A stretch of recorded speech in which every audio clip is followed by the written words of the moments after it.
Pesan tegas Ganjar: buang jauh isu agama, suku, golongan, biarkan karma berjalan, Pak.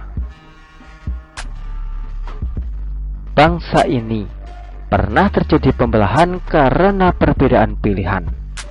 Bangsa ini pernah terjadi situasi yang tidak nyaman karena kita terlalu banyak membicarakan apa sukumu, apa agamamu, apa golonganmu. Buang jauh-jauh itu. Harus penulis akui, kalau pidato Ganjar Pranowo di acara musra relawan Jokowi sangat-sangat keren. Menunjukkan betapa negarawannya beliau. Bagaimanapun, ucapan ini sudah terucap dan akan menjadi catatan penting kalau Ganjar menolak politik identitas. Good job, Pak Uban.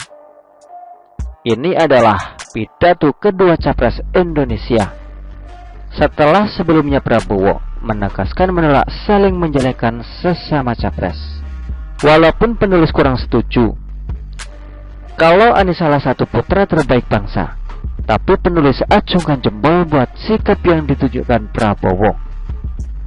Tidak aneh kalau selain Ganjar, hasil musra relawan Jokowi juga menetapkan Prabowo sebagai salah satu 3 calon yang diusulkan relawan kepada Jokowi. Atau yang satu lagi adalah Airlangga.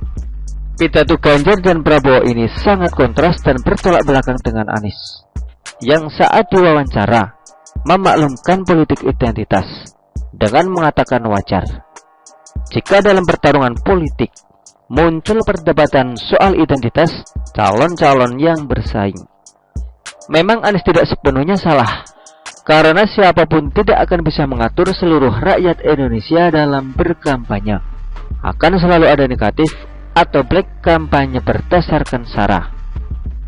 Tapi sikap seorang capres menanggapi isu soal politik identitas akan menentukan sejauh mana dirinya akan menempatkan isu tersebut sebagai bahan kampanye. Apakah akan menjadi prioritas dalam kampanye atau akan lebih mengutamakan adu gagasan?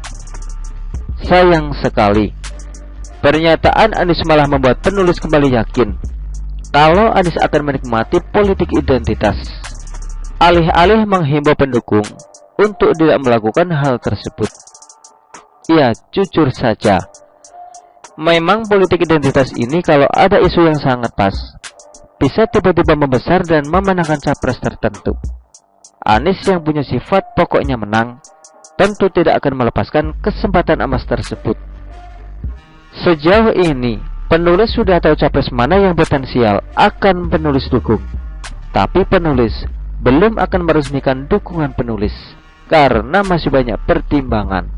Sejauh ini, sejalan dengan hasil relawan Jokowi, Anies sudah dipastikan bukan calon yang berpotensi penulis pilih. Terkait politik identitas yang tampaknya akan kembali bergema, walaupun kedua capres sudah menolak, penulis serahkan semuanya kepada alam. Biarlah karma berjalan apa adanya. Toh sekarang hal tersebut sudah berbalik menyerang Anies. Ketua KNPI baru-baru ini menyerang Anies dengan isu keturunan Yaman.